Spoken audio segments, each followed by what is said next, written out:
Making flower bouquet. See? See from inside, it's looking nice. Now we are cutting this one.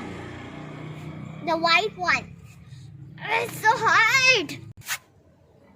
Now we're gonna cut this flower. Wow.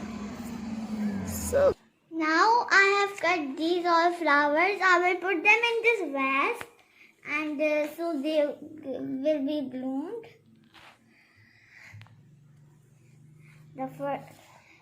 First I am doing the red one, the white one,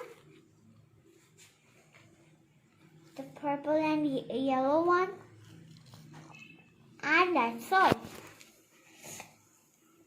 Do you like it? Yes, say yes or no in the comment box.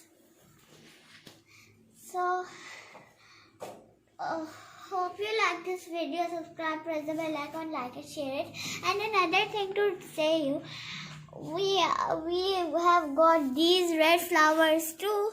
We put them in the vase too.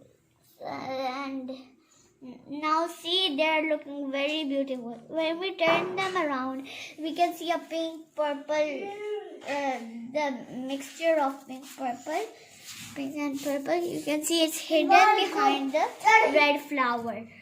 So, and we turn back a little bit, we see another pink and